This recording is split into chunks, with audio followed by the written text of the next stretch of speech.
Hello, hello. Welcome back to So Into That. I'm your host, Caroline Chambers, and I am so excited for today's episode. I think every single episode that I've done, that I've recorded on So Into That, has been enlightening and fun in some capacity, but I think that this episode is the most important one that I've recorded so far, and how will I ever top it?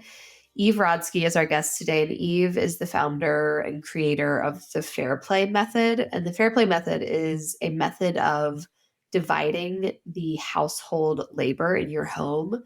And basically with that, why is that important? Why is that important? If you have ever felt like you pull all the weight with parenting or with your kids or with dinner, and you don't know how to broach that conversation with your spouse of let's kind of balance the scales here a little bit, this conversation is for you. I don't think I have a single girlfriend who hasn't felt that way at some point in their marriage. And Eve was a lawyer, and people always make fun of me for the way I say lawyer because I'm Southern, but guys, that's how it's spelled, lawyer.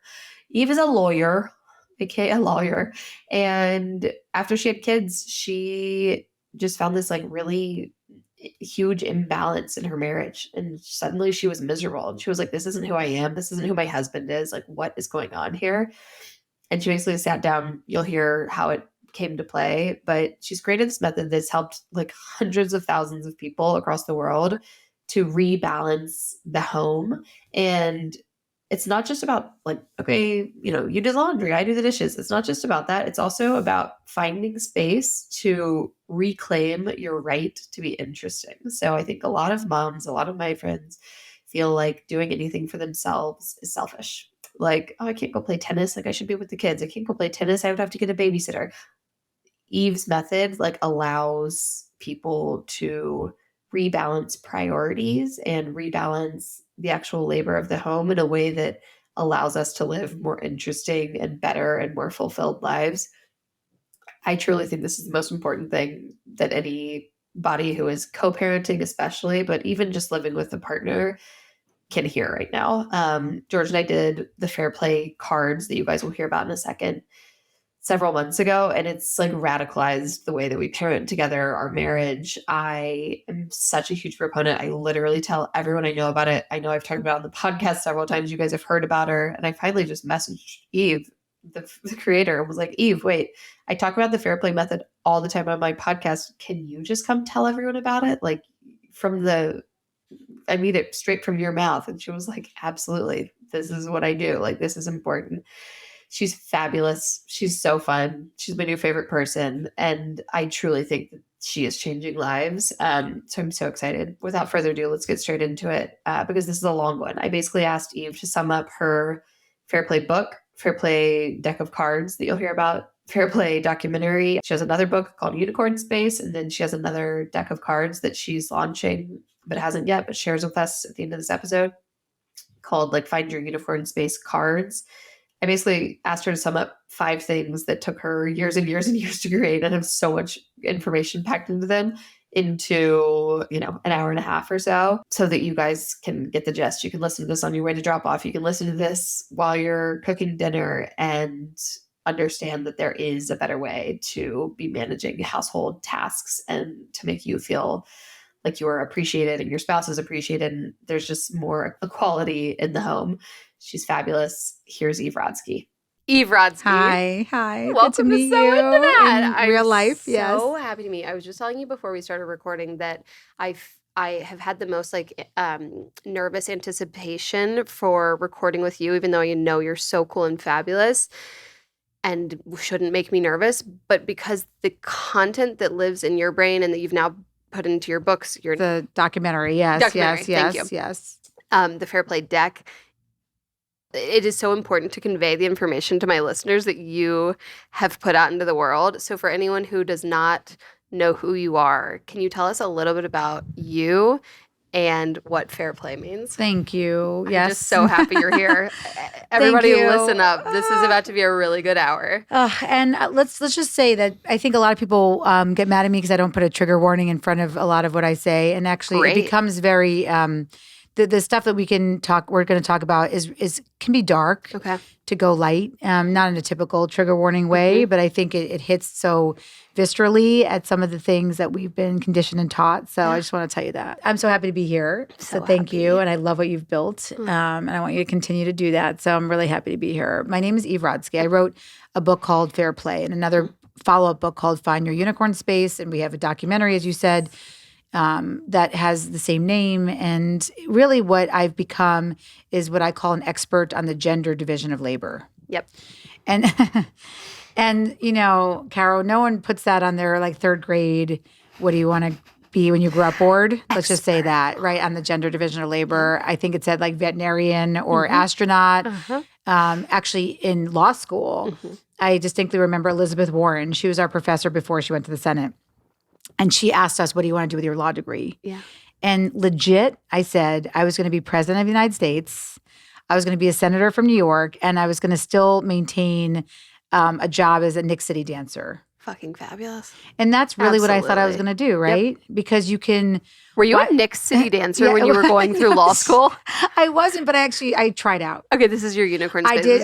Yes. I love dance. I did try out. It was a PS aside. I did go on The Amazing Race to get a bar trip after law school because I was too poor to afford one. So that's like a little secret that I never tell anybody. You went on The Amazing. I was on season 3. So that's a whole other. Yes. Spin the whole out. Shit. See, this is what I'm talking about. Yes. We have to be efficient with our time. The boarding school episode where I feel like, how do you get on a reality TV show? Okay. We'll come back. Yeah, we'll come back for your that. Amazing Race. So anybody who wants to go on a reality TV show, we'll do a separate episode. Oh my God. But really, this I had so many dreams. That's what I'm trying to convey here. Yes. That the amount of dreams I had, and being resolutely Gen X, I'm 47, I was really told I could achieve those dreams because of what our mothers had done for us. Yeah. And I was going to go into the workforce on an equal footing. Women were graduating from college more than men.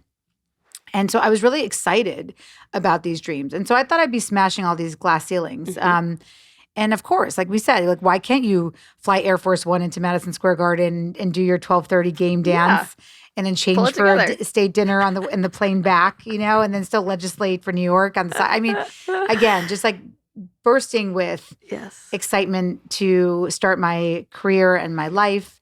And I will say, like, instead of smashing those glass ceilings, like what I can tell you I was smashing, and this would have been, so I had those dreams, say, in like 2002, and I had my second son in 2011. So you say cut to 10 years later, and Caro, the only thing I was smashing was peas. Yep. For my toddler, smashing those peas. Smashing those peas. Yeah. While I was breastfeeding a baby. Yep. Trying to negotiate a way back to a corporate career that did not want me there. Yep. That was incredibly hostile to this idea that I would somehow be breastfeeding in a closet. You were breastfeeding in a stairwell in your corporate law office. So, there was such a feeling of betrayal, I think, 10 years later. I didn't know how to articulate it then because remember, this is 2011. We didn't even have iPads, I don't think, back then. Yeah. There was definitely no Caro to there was no Substacks. There were no people I could talk to about real issues. There was what to expect when you're expecting. Which is like your baby's a jelly bean. So I don't really remember much guidance, I'll just say at that time. Yeah. And then as I've learned subsequently, even couples therapists are not trained in the gender division of labor. They've never heard of it. There's no sociology that's brought into their training until now. We're changing that. So I really did feel abandoned by my workplace. I was, at the same time, I write about in Fair Play, completely abandoned by my partner with all of his assumptions about who would do what in the home. Yep, who, as you write about, is a fabulous husband and wonderful person. And I think that's such a huge, important piece of this Fair Play is that this is happening to wonderful partners. This is still happening in those households. Feminist, amazing, equal men that before kids, one person did the dishes, one person did the laundry, we ordered dinner. It was this fair dynamic. I had a person who loved me for my career and for my ambition. And then you end up, in the smashing peas phase of your life. And again, your partnership feels vacant. In my case, my career was falling apart. and I had started my own law firm. I had quit that job. I now say forced out because anybody who leaves the corporate workforce after kids, Caro, is forced out. And then on top of that, I think the hardest thing for me was that everybody kept telling me to wait till my kids were in school, that somehow life would get easier when they were in school. And I remember entering that school community right around this time and getting the sense that these were the people that were going to know me better than anyone's ever known me, because that's what the preschool teacher said. And then looking down at my name tag in that school setting, and it said Zach's mom. So I think that was the final straw for me, was understanding that the people for the rest of my life, or this phase of my life, that were going to know me better than anyone's ever known me, Caro, didn't even know my fucking name. Yep. And that was the perfect storm for a sort of a breakdown in my marriage, where I felt that eat, pray, love was sort of the only way forward. And that's a privileged narrative. And I grew up in a single parent household, and I wanted to stay in my relationship, but I did not have the tools to stay without becoming a gray, really, really depressed, really overwhelmed and bored version of myself at that time. So let's kind of skip ahead. You've been pushed out of the workplace. You've had to start your own thing because it gives you a bit more flexibility. You are really frustrated with your spouse. And basically you start doing these surveys amongst your friends and then a much wider audience. And you're realizing that you are not alone. I think we talked about this a little bit before we started, but one of the biggest things in motherhood is feeling like, oh, that's a unique experience to me. Only my baby wakes up from 3 to 8 a.m. Only my husband goes out for a drink with his friends and forgets that I need a relief from the baby. Only. I'm alone. And you started to do these polls and realize, holy shit, we are not alone. These are not unique experiences. So many women are becoming the she-fault, which is your term, aka the default. And by the way, I've used the term default parent, and people will correct me. She-fault. That's what Eve says. She-fault. The she-fault parent, and everything is falling on them. And basically, you then went on to write your book, Fair Play, and this deck of cards and everything. So I think the best use of our time could kind of be to tell people, like, if you're not going to buy this book and you're not going to buy these cards, first of all, you're making a mistake, in my opinion. Secondly, let's give them the book and the cards in the next hour. Love it. I want to also start by saying I've been in LA for 2 days. Tuesday morning, my husband called me at 8:30. I had somebody coming in for an interview of God Zeke in here setting up our podcast studio. He calls me and he's like, the nanny's not here yet. What do I do? Right. What do I do? Da, da, da. And I've got to tell you something. We did the Fair Play card deck where you lay out the cards that are the division of labor in your home. We laid out every single card, and we did it 3 weeks ago. I'll show And please show the cards. If you're watching the video, you are now seeing them. You're seeing These are the cards, and you lay them out. This is the metaphor for all the labor. This is the metaphor. This is the freaking, we're holding up a huge stack of cards, and this is what it takes to run a household. Yes, it does. And so you lay them out kind of, a few 20 at a time, and you pick one and you say, or you pick it up and go, okay, mortgage, George, that's you. And I picked up, one of them is childcare helpers. Childcare helpers. And he was like, he'll book a babysitter. He's got the babysitters too. So if we're going on a date, he'll do that. But I definitely handle the baby's like nanny full-time care. And that's been fine. That's been great. But if I had not taken that card, and your advice to people is, once you have the card, you own it. From conception to execution, you own it. It's yours. So don't conceive it. Don't think, I need to book Tanya because I'm going to be out of town, and then not fully execute it. Because then that's not you taking that labor off of your spouse. Correct. That's you half-assing it, and that's not the solution. Correct. You must fully own it. Very good. So you're going to go on the road. Yes, you got it. I'm Eve's hype woman.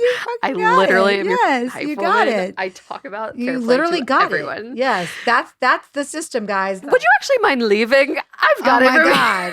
Even my Aunt Marion's Mahjong group has more clearly defined expectations in the home, right? You don't bring snack twice to that group and you're out. But like, how do people not get that? Like what you just said is that's all it is. It's not rocket science. Own the task. So because I had taken that childcare card, we had discussed it. Okay, and by the way, I'm now the babysitter. He used to also book babysitters. That's not my job. It's on childcare helpers. I own the childcare card. So because of that, if that Tuesday morning call had come in from George 3 weeks earlier and I had not picked up and owned, and we had not had a discussion about how I now own childcare helpers, I would have been like, fuck off, right. George. Figure out where the fuck she is. When's get on the phone. Last yes, time you were on a work trip right, and I called you to ask you where the nanny was? That's what I would have felt. And I would have been, and I truly picked up that call. I knew exactly what he was calling about. She's always late. I knew exactly what he was calling about. And I was like, hey, baby.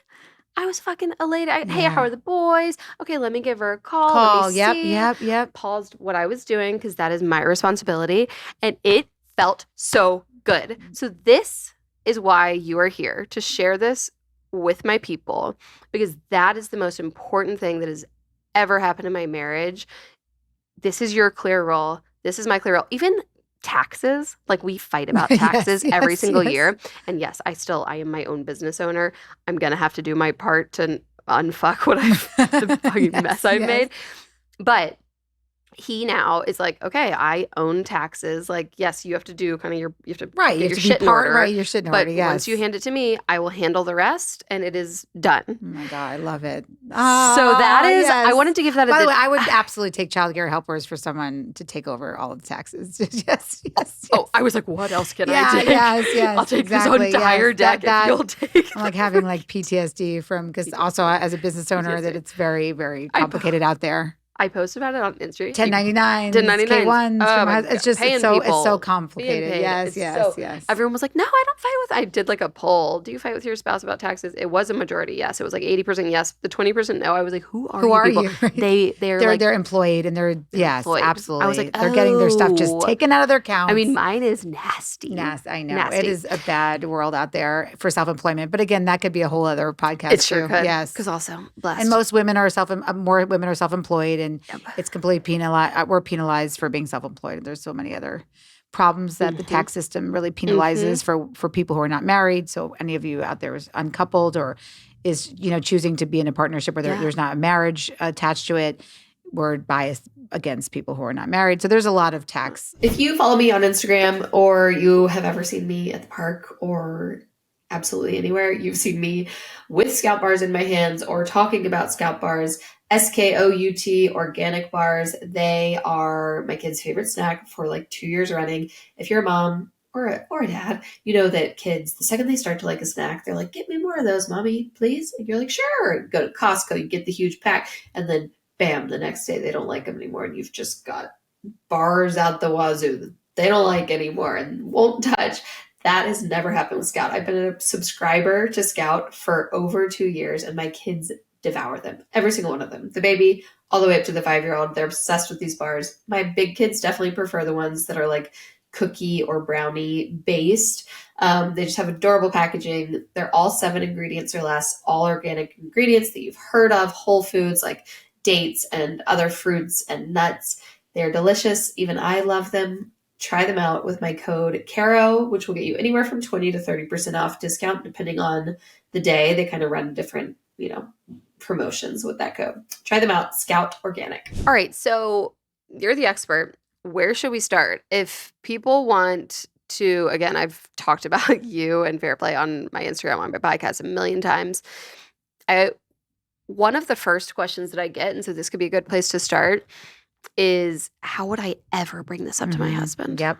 How would I ever bring this up to my husband? He would immediately feel attacked. He would immediately go on the defense. Absolutely. Hardest part. What do you do there?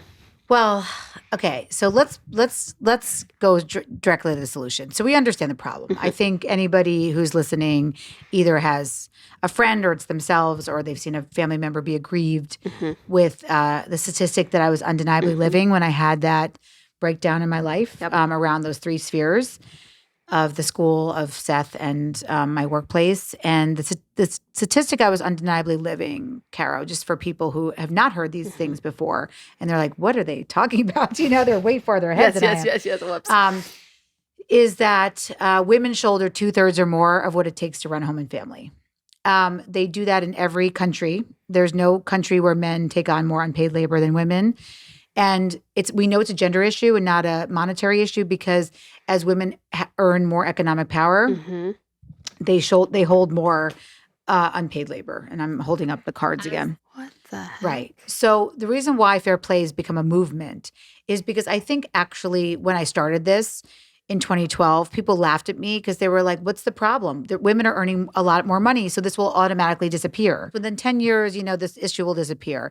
We don't find that. We find actually the opposite. And in fact, it's really based on just the fundamental assumption that women will and always be the social safety net of America because we don't have, nice things like paid leave or universal childcare. We have really nothing as American parents to support the quicksand that we're in. So if you understand that that's where we start, that's where I started. Yeah. I started in this vague conception that I knew this statistic when I went to the library. Yep. Again, this is 2011. We didn't have like a lot of like TikTok resources. Oh my gosh, you started. I was in the library. I was in the library. Yeah, I actually went to the library. Old school, baby. And then I think there was Amazon back then too. But I was in the library, and what I found out was that this has a name.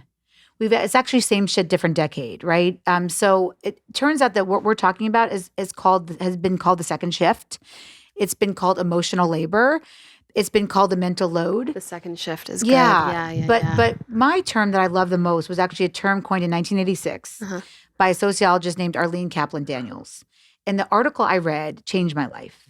And basically what it said was that the work in the home, again, which is what I love about, what you're doing, right? It's really revolutionizing, understanding, connecting with people who are doing a fundamental domestic task of cooking in your home. Well, I guess, chefs do it in restaurants too, but yes, in our home. Mine's very much in the home, yeah. And so what this sociologist argued was that we have to convince women that it's their duty to do this work because otherwise people would ask to be paid for it. Yeah. And if they asked to be paid for it, society would collapse. Yes. It's really, it's mind-blowing when you actually think about it. So what was so beautiful about invisible work was that, and this is just a little bit of context, like 2 more minutes of context, and then we'll get to what I learned. The context of invisible work was so powerful for me because, as I told you just earlier, my day job is I work in organizational management. And if you look at really the core of what people like me do, it's we tell our clients, like, you can't manage what you don't measure. So if it's invisible and I manage, I help people. Right? This makes so much more sense now. You can't even keep these in a pile. You can't manage what you can't Right. measure. That's what sort of our organizational management guru, Peter Drucker, says. Yeah. And so I knew. Oh, I remember that part in the book. Yes. I knew that my special training of being a lawyer could be different than the way sociologists and psychologists had approached this. As more like not an individual issue, but more of a behavior design issue. Yes. And so I started to look at it that way and say, as a lawyer, as a behavior designer, what would happen if the invisible was visible? So as you said, the first step was taking 9 months to create a should I do spreadsheet. Yeah, the should I do list. And this this is what it became. This beautiful cards, 10 years later, started off as an Excel sheet of the should I do. And what was you had your sending it to your friends and people I didn't know, add your shit to the should I do list. It was probably so validating for you guys. It was the first time in my life that I felt seen. You'd measured it. You quantified it. It was seen. I was seen. And more than that, it was so beautiful because in the past, what we had from economists, that's sort of my training, law and economics, was these broad categories like groceries and cooking and childcare. And guess what happens? Women married to men overreport. Sometimes up to 2/3 of what they do because the categories are too broad. So of course they can say, yeah, of course I help with cooking. Of course I help with groceries. Like it was too broad. And women underreported what they did. Because they were once a week going to grab a stick of butter. Right. Maybe they grabbed a stick of butter. Exactly. Maybe more, maybe so less. I needed real data. So by having eventually 98 tabs in an Excel sheet and over 2,000 items of invisible work, I got to see how women in America and then ultimately in 17 countries actually, especially the ones married to men. I definitely interviewed people who are not married to men, LGBTQ. We're focusing on women married to men today because that's where all the assumptions that hurt us come from. That spreadsheet changed my life. I sent it to Seth as a spreadsheet. As you can imagine, did not work. Because you said, this was your question. People come to the table. Why they don't come to the table? Because Seth looked at the spreadsheet that took me almost a year. And I said, we need to talk about this. Let's discuss. I got an early monkey emoji of it covering his eyes. I didn't even get the 3 trio monkeys, just the one fucking monkey with the see no evil monkey. Know exactly the monkey. At that point, I said lists alone are not working, apparently, because I could create the best list that's ever been created in the entire world of what I do that takes more than 2 minutes. And Seth still couldn't hear or see it. And so from there, I had 2 choices. The choice, as we said earlier, was to eat, pray, love that shit out of my life. Because women who were divorced were doing really well. Yep. Their partners had to enter care because they were co-parenting. They had to hold cards, as the metaphor is now. But I like Seth, as you said earlier. I actually really enjoy Seth. I enjoy being with him. He is a version of a soulmate for me. I really enjoy him. You didn't want to move to Bali. I didn't. I really wanted didn't. to make this I wanted to make it work. Yeah. And there were so many other ways that he was wonderful, except for this one glaring issue. And so I got my ass in gear and became my own client. Yes. So here's where the solution starts. Yes. What I asked myself I did 3 things that changed my life. The first thing was a whiteboard, because I think all good things start with a whiteboard. Yes. And I pretended that I was my own client. Yeah. And so the first question I wrote on this whiteboard, and this is probably 2012 at this point, was, okay, I work in organizations. My hypothesis was, what if the home was an organization? Like, could we actually start viewing our homes as an organization? As a business, yeah. And then if we do, then the next question would be, what makes up a successful organization? So here we're getting to the solution. Yeah. There's 3 things, and this is what I wrote to myself on the whiteboard. There's 3 things that you need to run a successful organization. And those are boundaries, systems, and communication. So I wrote all those 3 things on the board. And it's a boundary, systems, communication. That's what I teach my clients. And so I decided to start with systems because boundaries and the lack of boundaries, the lack of communication is why people don't come to the table. Okay. So that's our secret formula. And so we can unpack it however you want. Yeah. But that if you have all 3, then you are in really good shape. Most people were so afraid to have these conversations that I didn't want to tackle communication and boundaries yet, because it is what makes these conversations so triggering. So I started with the easiest thing for me to create, which would be a system. System. Okay. So tell us about the system. Let's do it. I want people to literally leave this and feel like empowered to level the playing field in their relationship. Great. So this is it. There's a secret formula. So again, let's just do one more disclaimer. Yes. We are all breathing polluted air. Yes. I understand that.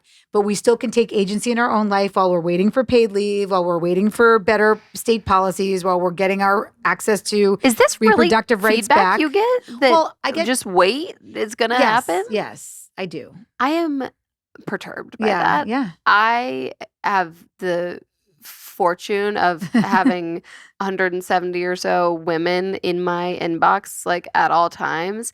Anytime I post anything remotely about like going on a trip without my kids, going on a date with my husband, there is always conversation about how did you pull that off? How did you make it work?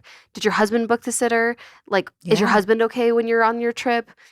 Always. It is shocking to me that anyone would ever question why this is a valuable tool. Yeah, they do. Yeah, and thank you for saying that. Because so I think thank you for disclaimer, but I reject your disclaimer. Reject the disclaimer. And it's true. I think people were worried that if I was trying to give people individual tools that we would stop somehow pushing for making things better for all. You believe me, it's a both and. You can do both. It's a both and. It's a both and. Yeah, so you're doing it all. Yeah. We're trying to do it all. And I'm doing it for you on the other side. Yes, so just know that the Fair Play Policy Institute is out there. I created this institute to fight for the bigger systemic issues. God, we're so lucky that a lawyer decided. By the way, I say lawyer. Lawyer. Yes. We're so lucky that an accent. Lawyer yes. is who decided to pick up this fight for us. Okay. Systems. So systems. So the beauty of a system is that people are afraid of that term, I think, but it's exactly what you're doing for people. Why do they like what you do for them? Because you put a structured decision-making tool in front of them so they don't have to ask every night what's for dinner, right? Literally it.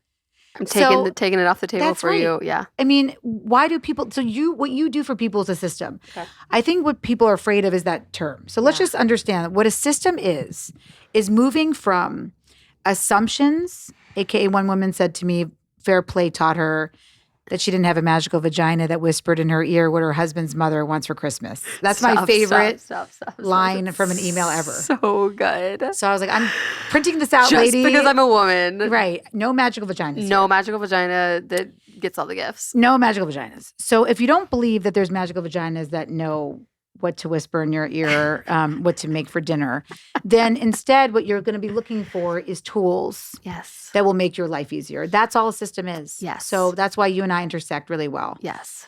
The system for the household management is understanding that explicitly defined expectations, it leads to something that you need in an organization, which is accountability and trust. Yeah.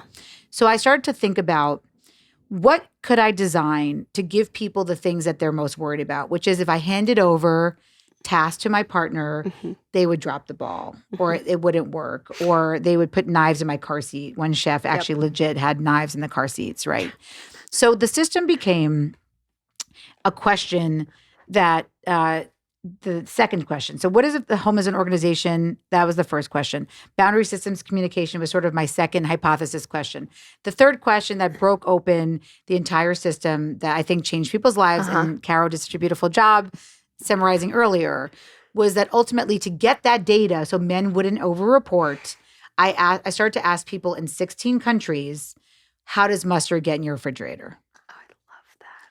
And, you know, they call it that in sociology. There's a gating question that can crack things up. People say, by a magical vagina. Magical vagina. It puts it there. It puts it there. Well, that's how toilet paper gets there, Caro, That's exactly, right? Magical vagina fairies. Magical vagina. It just, toilet paper keeps being, you know, it's like a magical roll. But so that question broke open. So if you want to know what the system is, you can listen to what Caro said earlier, or you can understand it's all it is understanding that in an organization, when you break up conception, planning, and execution, things fall through the cracks, right? So what you're looking for in an ownership mindset at work is somebody who comes and doesn't say, hey, Caro, thank you for hiring me.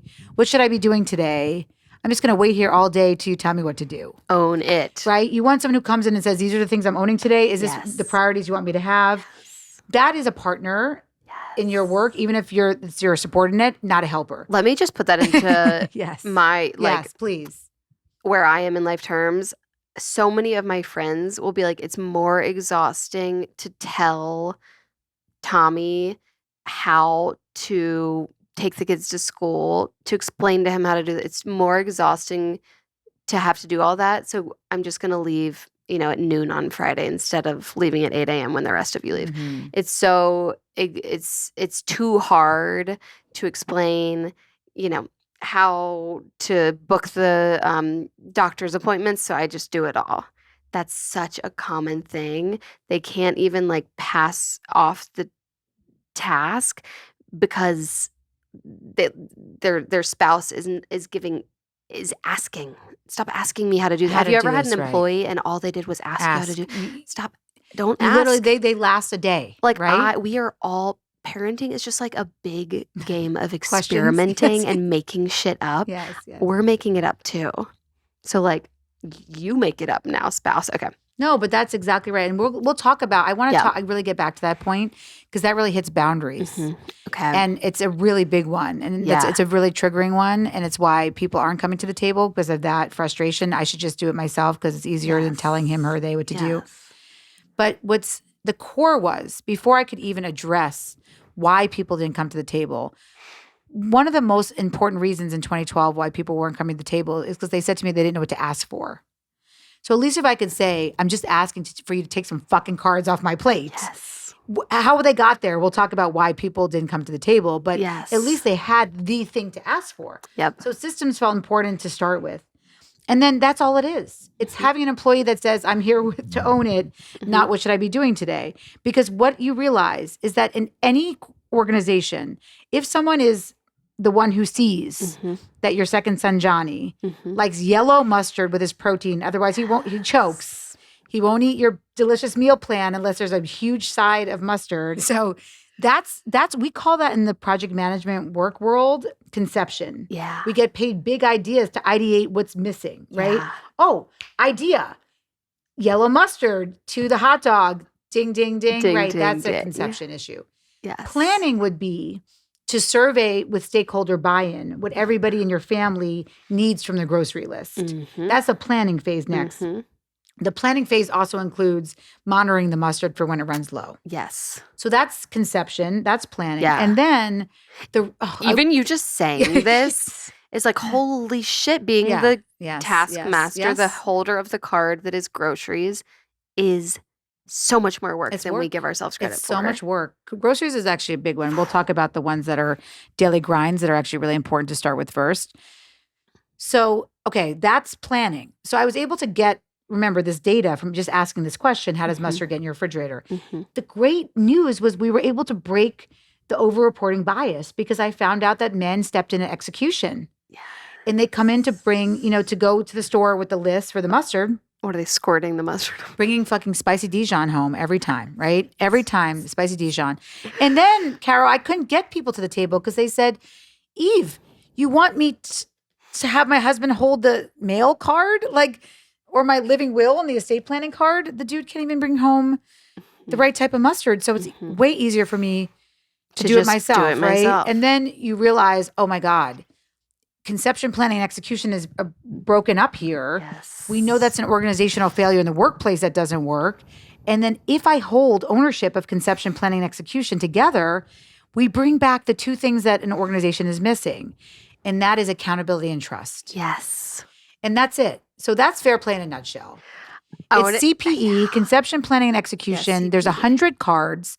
I never ask anything prescriptive of anybody. I give you this structured decision-making tool, similar to how you do for people. And I say it's better than assumption. Yep. Even if I can get you to look at the cards, you don't even have to play with the deck, but understand how much labor it takes. There's 60 cards if you don't have children. Yes. You add 40 cards. Each of those 40 cards has a significant expense, monetary expense to it, as well as a time expense.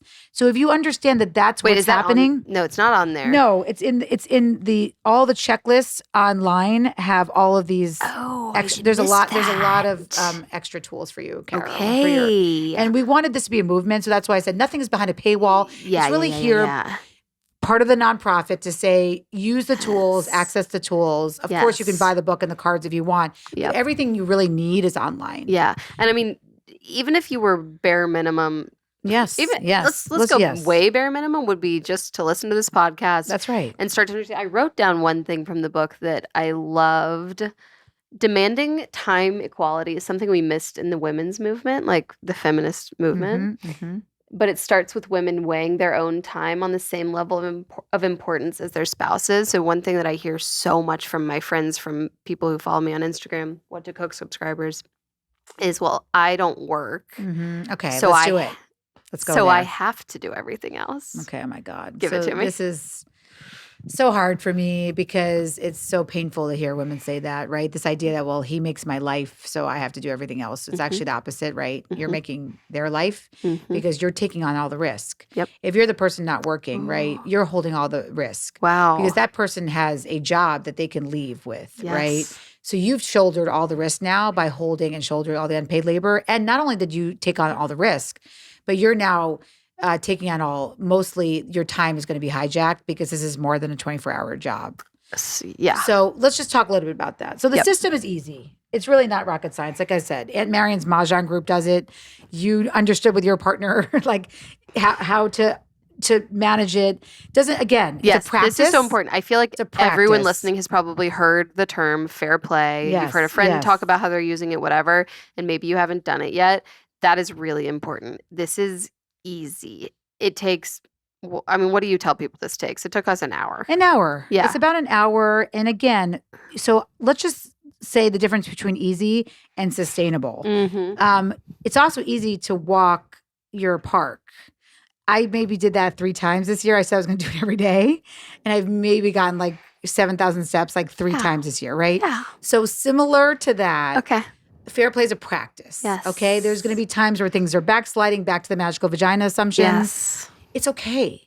Just like exercise, you're not going to your doctor and saying, I exercised once in 2005 and I'm fit for life. Yeah. Just like you can't say, I practiced fair play once That's so and good. I'm fit for life, right? That's so you want to good. keep coming back to the Yeah, table. and this just gives you the groundwork to go, okay, so yes. tell us the cards, So let's and then I'll say that. talk a little bit about how the cards break out. And then we'll talk about what you just said, why people don't come to the table to use them. Yeah. I think the most important, I'm just going to do a little story that explains maybe 3 minutes of somebody who used it during COVID. It's not in the book, so this is a story that you wouldn't have heard. Oh, good. But we interviewed over 150 couples for possible casting in the Fair Play documentary. Yeah, okay. So that was really fun because we got to see people who used a structured decision-making tool and people who didn't, right? Okay. So one of these couples was practicing fair play. And the way that the cards are broken out, a sociologist and a psychologist helped me weighed in on them. And the sociologist wanted me to double weight the cards. So for things in your world, Carol, like food, that gets a daily grind. And a daily grind is something you can't do at your own timetable. So taxes, you can technically do at your own timetable. Ooh, feeding a child has to happen sort of before school. There has to be a lunchbox made before they go to school because otherwise they don't have lunch during the day. Dinner probably has to happen before like 10 p.m. Daily grind. Daily you have grind. to get this They done. have to and get this done. is And that's indicated by a coffee cup. And typically that's what women do. We found in the research, not just my research, that men love to take tasks that they could do at their own time, whereas 100% women are owning the tasks that their time is hijacked for. They can't control when it happens. So we called 50 schools. Yes. And predominantly women are coming to pick up kids when their kids are sick. That's what I mean by time being hijacked. Oh, yeah. That used to be one of our biggest fights. I'm like, I have a full-time job too. Right? Just because I work from home. But we're going to talk about that. So basically, again, if boundary systems communication is the formula for success, you have to first know what to ask for. That's what the system does. You're asking for someone to take ownership. So in this household, this couple, we'll call them Richard and Amy. They didn't give me permission to use their real names, but they gave me permission to use their story. Perfect. So Richard and Amy came to the table, and what they realized about the cards was that actually Richard was very good. It wasn't at 50-50. And again, we're looking for perceived fairness. Caro, not actual fairness. Okay. So never a 50-50 split of the cards. Okay. Sociology shows perceived fairness. If you perceive fairness in your marriage and I perceive fairness as your partner, it's just as good as actual fairness. Okay. If that makes sense. So the beautiful thing about Richard was he realized, similar to our lovely George, and shout out to you, George, out there. Thank you for we love you, George. Parenting out loud and holding cards. We really appreciate it. It's still revolutionary. Let's just say that. So Richard showed there's 4 suits, Caro. And then there's wild cards, which make you come to the table. So the 4 suits are home, things that happen in your home. So that's like cleaning and cooking, right? And then there's something called out, which is like calendar keeper, things that are helping you manage your life outside the home, cash and bills, because you're sort of going out to get cash maybe from an ATM. Okay. Then there's cards. Then there's the caregiving suit, which are things like estate planning and life insurance and a medical and healthy living for you and your kids. And then there's something called magic. Magic is the most interesting because that's probably the most invisible. And this is, it's funny I picked this one for magic. So this says magical beings. So this is actually really important. We love that one. Because this is a Richard card. So what Richard realized was he was actually really good at the home suit. So he was a dishes freak, loved to stack his whatever washer. And he was really, really good at all the meal planning. But when he looked at the magic cards, he's like, birthday celebrations. I've never been involved in planning a birthday celebration for our kids. Discipline and screen time? Oh, you're totally all over that. Adult friendships? I don't really have any, right? And then he picked up magical beings. So Richard said, I'm great at home. I'm not so good at magic. So let me start with one card. So he was already and he wanted to own and continue to own his home dishes, cards. And that's great because she's like, I don't want to, give up on that. And again, very good transporter of kids. So she's like, I'm not giving up my mornings when he takes them to school. But this was actually during the pandemic. So that had gone. So he had a little bit more time on his hands. He picked up a magic card. So he says he's going to become Tooth Fairy. Okay, so he reports back that his daughter lost her second tooth. So she'd already experienced Tooth Fairy.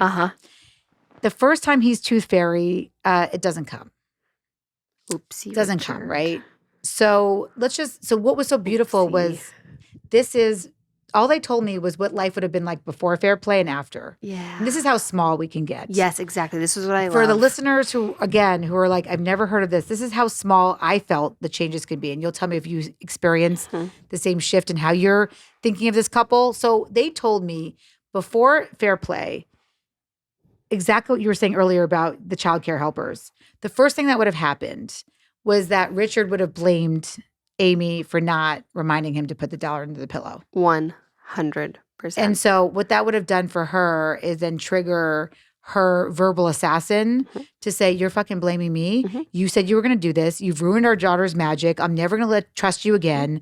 I can never trust you for anything. You know, like that Sure verbal assassin stuff, yeah. right? That was her pattern. Yeah. And first of all, I loved how self-aware they were actually about how they were able to communicate.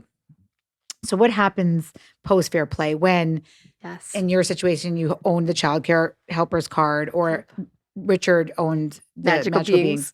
I love that card. He says, I fucked up. That's all he said. And then Amy said, the second he acknowledged that this was his responsibility, because we had done this, like you said a couple of weeks earlier, I didn't freak out. I said, carry through your mistake. Yeah. I'm stepping out. Yeah, what am I going to do? Berate you? Berate you? Like, what is, we all make mistakes. So it. But because he took accountability first and didn't blame accountability. Her, right?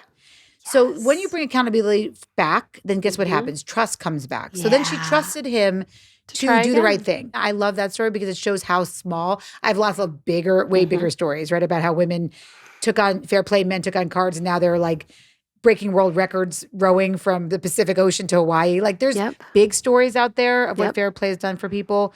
But to me, it's the small stories that matter because I want to remember Eve 10 years ago 100%. And how scared I was to have these conversations. I mean, honestly, that one instance on Tuesday morning of there being a nanny fuck up could have derailed this entire trip for me, could have harbored so much resentment between us. And instead, it's my card. I got own it. Yeah, I own it. I own it. Give me 2 I'll seconds. follow up. Yeah. That is such a gift. Especially if you have a George who, again, is you're starting to perceive fairness because you know how much they're also trying to hold as well, you know? Yes. So yeah, I do think, I mean, I wanted to make this hour or so with you a real toolkit for people who I worry will not buy the cards, but I do, I mean, what are they? $15. Yeah, $15. Exactly. This is such. Sometimes you can get them on Amazon for like $7. And by the way, such an investment. We'll send you a printout. That's the thing. Like I said, this is it's not about it's a nonprofit movement now. We've moved over the Policy Institute. Like you need something out there and you can't afford it. You want the tools. If you can't afford it, we will send me a message. I'll get them to you. I will get you them. I will send you a whole. This is so important. It's so. When did Fair Play the book come out? So ironically, it came out in 2019 when people told me the home was not an organization because we hadn't had the pandemic yet. Cute. Yes, Love right? That. Okay, so you know how, I don't know if you do this, me and my friends will either like read a headline or listen to a podcast and then act as if we read the book. Do you know what I'm talking about? Of course. Like, you act like it's full authority on something. So one of my best friends listened to a podcast that you were on in 2019, 2020. And I don't know if it was her example or your example, but one of the things in her home is that her husband takes the trash bins out, but she has to remind him every night. Yeah, that's not gonna work. And she was like, and therefore, this was her way of explaining Fair Play. I remember exactly where I was the first time Fair Play was explained to me. It then took me 3 years to actually do it with my husband. By the way, that's about how long it takes. Okay. It takes Listener, don't be like me. It's a bit, well, no, but it really, that's on average, it's about a 2-year from listening to the first Fair Play message to actually trying to incorporate it into your life. It's about a 2-year runway. What a bummer.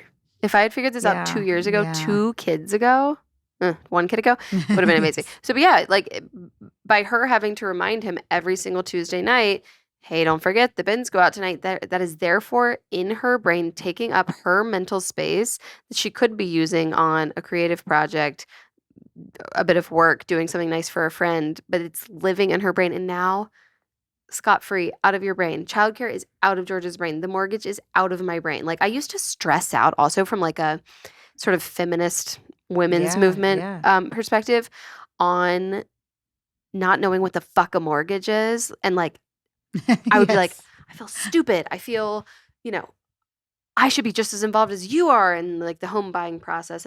No, that's a No, it's waste of okay. a As long as you're on the couple's. deed, we'll just say Yeah, yeah, that. yeah, But yeah, yeah, like, yeah, yeah, yeah. right. You want to, but by the Get me way, on the deed. I want to just say Like, something about we that. don't need to be good at all these No, things. you can, but this is what I think is really sometimes misunderstood. Just because you hold a card yeah, does not mean the other person is not involved in the planning. I did have a question about Yes. that. Go, So I'll give you an example. Spirituality. You're not going to go Thank join a you. cult and just say you're not involved, right? It just means that for the moment, Mhm. I will hold the spirituality card. That means that I'm planning my son's bar mitzvah this year. It means that Great example. I'm in charge of the tutor. Actually, the tutor's coming today for the first time. It means we actually moved it from Israel to America because of the war. There were some big hiccups, but Yeah. Seth was involved in the planning. Yes. Just like if you're a good boss, if you're a good colleague, you're not having a staff meeting. You're not telling the person what's involved. You're just still owning it, right? Thank So you you. say like, what do you want to do? What do you like about this budget? Yes. Do you want to be involved in this aspect or not?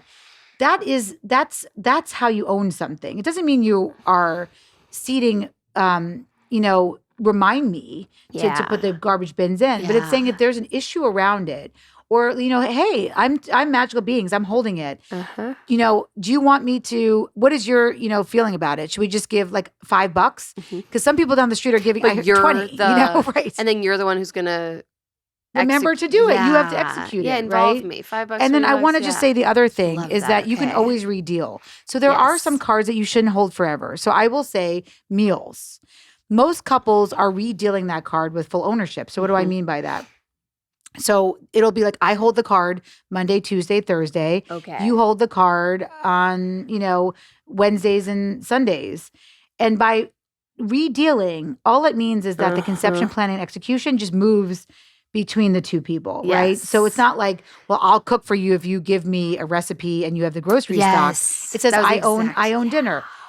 When Seth and I would buy do the this, groceries. You make sure that don't text me. That's ask right. me if we have don't ask me chicken if breast. this is here or do I have chicken Don't breast. ask me to thaw the meat. No thawing meats. You're the boss. You're the boss. And it should just be on the table at between 6 and 8 because that's our minimum standard of care. Yes. Seth and I were doing that for a while. Every single time that it was my night, we had McDonald's. So Seth kindly in our check-ins, and we're going to get to that, is because we have to finish up on boundaries and system and communication please. to finish our happiness, our secret formula. But if we're spending all the time in systems, it's because this is the core crux of everything. Yeah. But for a while, Seth, so check-ins are a big part of fair play, right? This idea that as a mediator, I can't allow you to communicate when emotion is high and cognition is low. I need you to start communicating when emotion is low and cognition is high. Yeah. So that's why I ask people to implement check-ins, a practice of communication. Don't do it right when I forgot the $5. No. Check in with me You just tonight. say, just wait for me. Let's talk about this later, right? Yes. And the more you have, we know that in the workplace, for people out there who manage other people, the more you have emotion is low, cognition is high talks, the more likely you're willing that the person will tell you bad news, things you need to hear over time. So there's a lot of studies around this.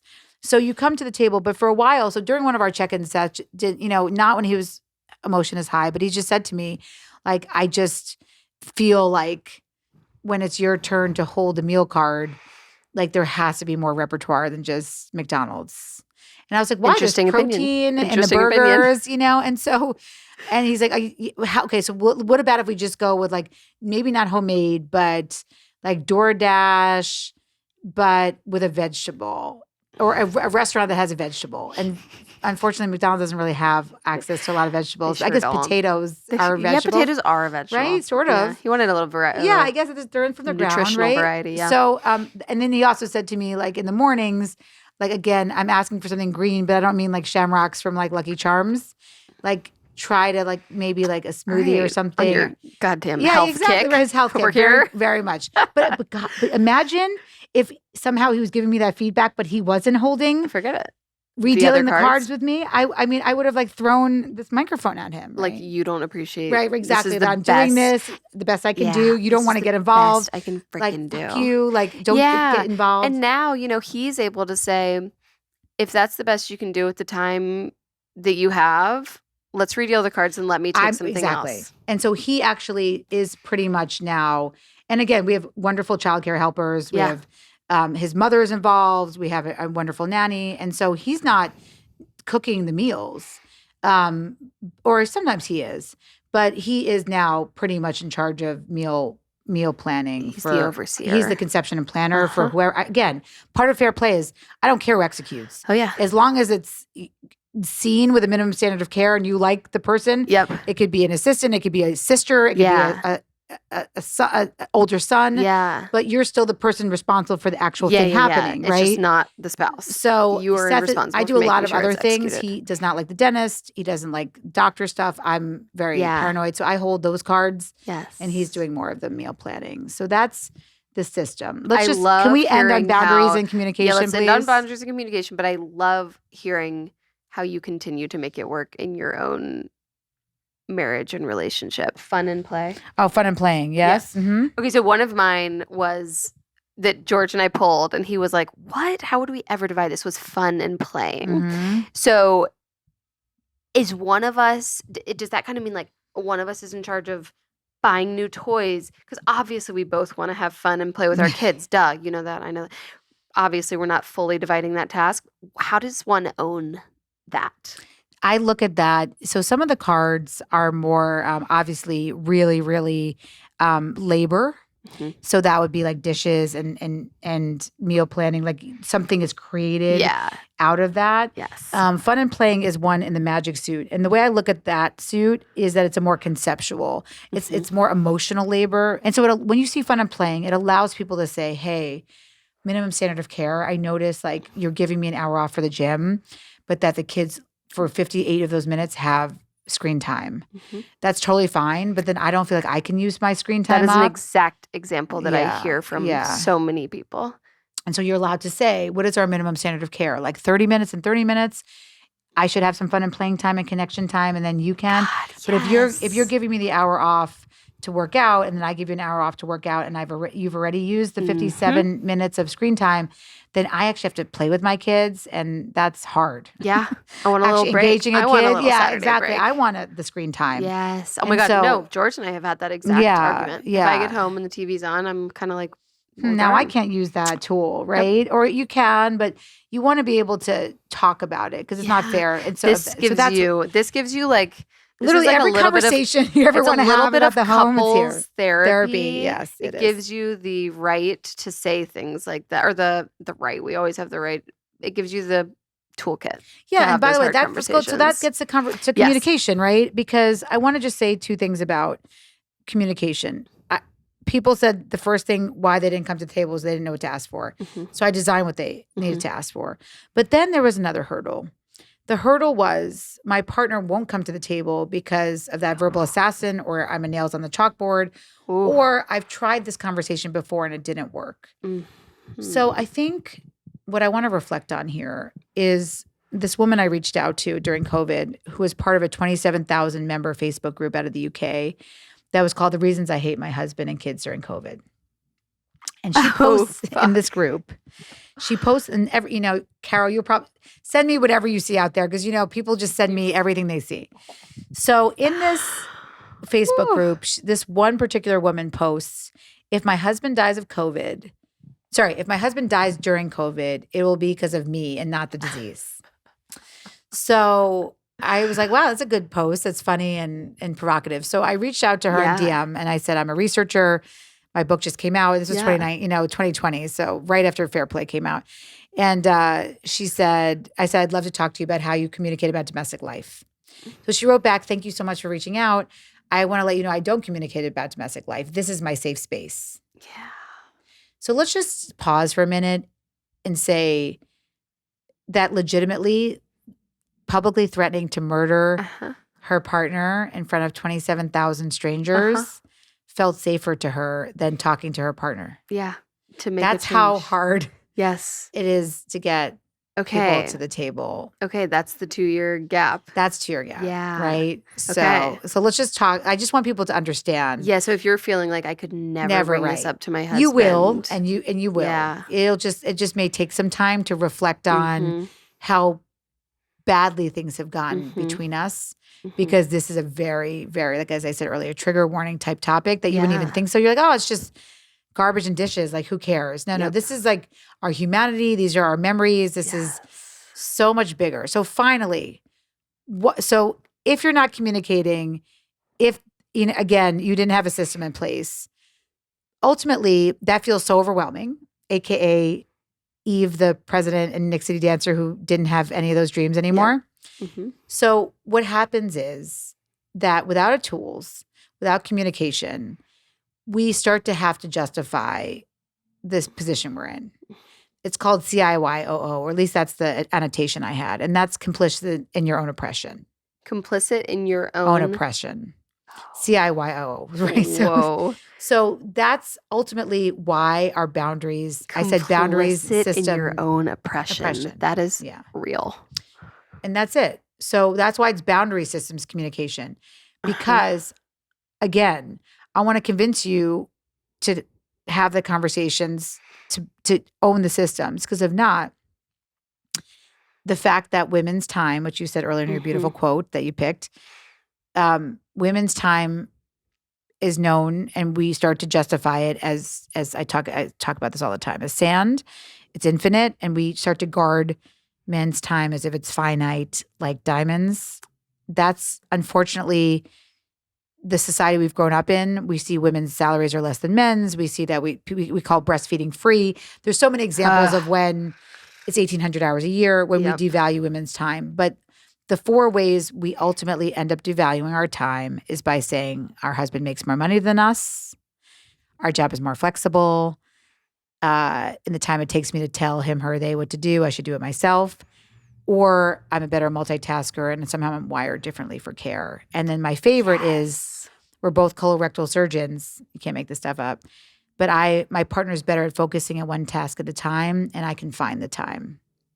So, Caro, that's what happens. You don't have systems, you don't have communication. We start to become complicit in our own oppression. We start to tell ourselves things like, I'm a better multitasker. I should never ask for this because it'll never be done the way that I want it to be done. And then we end up stuck believing we're Albert Einstein and we can fuck with this space-time continuum, and we can't. And we can't find time. And so what ends up happening is that a capitalist patriarchy ends up telling us how we're going to use our time. And that's in service of these cards. And yes, a little bit of professional life and maybe as a partner to help them in their career. But ultimately, it's telling us you're going to be using your time to plan meals for the weekend, to do middle of the night comfort for your kids, to decide on their spirituality, to do the laundry, all of it, to plan travel, to do tutoring and coaching, to buy gifts for your family and friends, and on and on and on. And that's why I wish it was just systems and communication that I had to give the world. But you being out there talking about these issues is allowing women to believe that their time is diamonds. And that they deserve to come to the table to say, I deserve as much time choice as you do. And that is because guess what? It's not time is money. It's not who's better. All of that's bullshit. It's just we both get 24 hours in a day. Have you found in your research that women who also work outside of the home have an easier time with this? Okay. No. Good. I mean, I'm glad I'm glad that stay-at-home moms, and I wish that nobody struggled with dividing these. But I do hear from stay-at-home mom friends, followers, well, he's at work. Like, this is my job. This is my job. But there are this is not a 40-hour-a-week job. No. And so we have to divide the home. It does not matter if you're a stay-at-home mom. You don't have to be responsible for all of these things. And it's also, like I said earlier, it's a risk, right? Because when you are responsible for all these things, unfortunately, part of the fair play movement is trying to get society to value this work. An hour holding a child's hand at the pediatrician's office is just as valuable as an hour in the boardroom. But we're not there yet. And so, unfortunately, if your situation changes later on, which I watch so many women's situation is changing. Divorce, death. Many different situations like that. The shouldering of all this labor without negotiation, without skills, without having other people involved in this whole card holding is really not helpful to women's physical or mental health. Uh-huh. Okay. Let's talk about boundaries. Yes. Okay, let's do it. So I want to ask you, in your opinion, in your followers and people who reach out to you, if I said to somebody in your community, when was the last time you did something where you can tell me the most important thing you did that day was outside of your roles as a parent, a partner, or a professional? Yeah, I'm going to have a very hard time finding that. Yeah. Do you think what about your community? Do you think how would they answer that question? I think they would have a very hard time finding that. Yeah. I mean, that's what we found in our surveys. Yeah. That we could not, it was, I'd say 80-20, but about 80% of the people we surveyed told us that they really couldn't think of the last time the most important thing they did that day was outside of being a parent, partner, professional. I had this great answer from a woman who told me that she jumped into the Atlantic Ocean. And I was like so happy for her because she had joined a polar bear group. Yes. Which was amazing. So I was literally just thinking, like, what could I possibly? Right. Okay. So that's a boundary. A boundary is understanding that there are certain things that humans, that we, especially as women, need to avoid the word cloud that overwhelms people when they think about the domestic labor, which is sort of overwhelm and boredom. We have to set boundaries to understand that, yes, overwhelm and boredom is a big portion of midlife and child rearing, and it's hard to be a parent in America, but that we have to be able to set a boundary so that we can do what the opposite of burnout is. And the opposite of burnout is not a walk around the block. I wish it was. I wish it was like a yearly girls trip, but really the only antidote to burnout that I've been able to find after researching this over 2 books is being consistently interested in your own life. God. And that's a hard sell, Carol. Being consistently interested in your own life. So what word do you think is most triggering for women in that sense? Ooh. Or what triggers you when you hear consistently interested in your own life? What's triggering to you? Consistent? Consistent. The whole sentence? Consistent. I'd say that consistent is the word that most people have a hard time with. I am in a phase in my life where, like, I'm just getting out of it. My youngest is 1.5, and I just feel like I'm getting to a place where I can consistently look out for number one.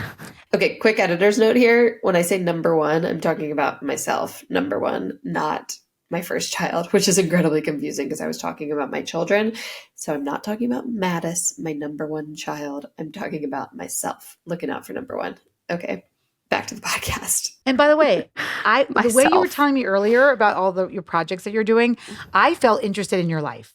So I know you have to be interested in your life because your life's interesting. Yeah. And I think that's the beauty. It doesn't always have to be that way, right? Yeah. I would tell you when I was smashing those peas, it wasn't that way. We're not stuck. That's back to the agency point. But I think it's really important to understand this question. Yeah. That if you believe me, again, please do, because I did all this research for you, that consistently interested in your own life is where you want to be, then it doesn't mean you can be there yet, because again, how can you really be there without having some of this shit off your plate, which is why fair play sort of comes first. If this deck is on my plate, it's hard. I cannot be interested in my own life because my life cannot be interesting when I'm shouldering all of this. That's right. And guess what? Then I'm not an interesting wife and I'm not a happy mother. Like, that is why this. That's why it's so important. And I think that's why the boundaries become so important, because it's so easy to say to yourself, I'm going to breach my boundaries by the excuse of I'm a better multitasker. I'm going to breach that boundary by saying in the time it takes to tell him what to do, I should do it myself. I'm going to breach that boundary because this is my responsibility because my job's more flexible. The more we do that, the further away we become from this measure of being consistently interested in our own lives. And sadly or happily, that's the baseline that I'm asking for women. The good news is mental health has nothing to do with happiness. That was a really great thing. And if one if this is the only thing anyone takes away, tell me more. Yeah. If literally there's one thing you take away from this entire hour plus that we're talking, it's that I never want anybody to say to their kids again, I want you to be happy. I just want you to be happy. My kids are so fucking annoyed by me right now because they're like, I get it, Mom. You don't want me to be happy. You want me to have the appropriate emotion at the appropriate time and the ability and strength to weather it. That's the actual true definition of mental health. It has nothing to do with happiness. And we've told women to gratitude journal themselves to death, and I'm so sick of it. Mental health for all of us, but especially women, is having an appropriate emotion, whatever that is, resentment, rage, boredom, overwhelm, at the appropriate time, which is pretty much when kids are around, and having the ability and strength to weather it, Caro. And the only way we weather it is by being interested in our own lives. That's the formula. Yeah. Whoa. Of course, easy to say, harder to do. Yeah. But if we hold that boundary, then we can do it. And we do it together. Yeah. I become your accountability partner. I know you're out there, so I'm going to do the interesting thing. You do it for me. Yeah. And that's how we're going to build the movement. Give me some examples of interesting things. What I'm imagining is some of my stay-at-home moms listening to this and being like, there is nothing interesting going on in my life. Like, you know, I don't have a project going on at work. I don't have anything. So I'm picturing like a weekly hike is a really interesting thing. Going somewhere new, joining a tennis. I'm thinking of things in my own life that like I've been getting more into now that my children are a little older. What are some other like, how do I make my life? How do I consistently show up for myself? And it's a great question. There's one piece of advice that I've had watching women do this now over years. There's 3 components that we found that, so there was a really cool thing that was happening. When women we call this unicorn space in Fair Play. Unicorn space. And it's because, not because you're a 4th grade girl, but because it's it's a mystical, magical being that doesn't fucking exist. Yep. And we're trying to conjuring it. That's why we call it unicorn space. With our magical vaginas. We're conjuring it. Yes. And so when you're conjuring something that's a unicorn space, the most important thing to understand about that ability and strength to weather it is we're going to weather it. Yeah. But we're going to do it through hedonic well-being otherwise. So that's like edibles, mommy juice, emotional eating. That's mine. Hedonic well-being. Right. And so we don't want to go that route. Okay. That doesn't serve us in the long run. Yeah. What serves us in the long run is really this, what I call the happiness trio. Again, it's in the cards, so you have to do it. I actually give you a unicorn space card. So it's literally there for your taking. The happiness trio is adult friendships, true self-care, not like a manicure, commodified wellness, but like what would you do on a desert island? Like maybe take a walk, you know? Yeah. And then it's something called unicorn space. So what I tell women is that really if you're like, haven't thought about this for a long time, go where you're lacking. So the 3 components that we see are curiosity, connection, and completion. Those are in a nice dance. Yeah. So I'll give you an example. Yeah, your give me podcast. an example. Yeah. So yes, it's related to your professional life, so it's a little different. And I wouldn't allow you to pick cooking anymore as a unicorn space because it's become your life.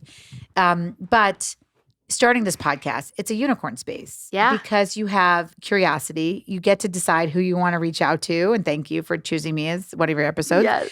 And then you have connection with that person. Again, sometimes you do it in real life, which is super fun. We get to know each other and be friends. And then you have to complete the episode. Yep. You have to edit it. You actually have to put it somewhere. And you have to rely on other people to listen. Great example. And to reflect back to you. That's a little scary. It's why it's not like a SoulCycle class. The sharing with the world piece makes it a unicorn space. And that's a piece of the unicorn space. That is. It is. Ooh. It's not really, it has to have this, I can't believe I just did that component. That's where we get our long-term dopamine from. We could be here. I mean, this is why there's an entire documentary about this. It's such important work. Thank you for sharing it with the world. And thank you for sharing it with us. Thank you for allowing me to be here.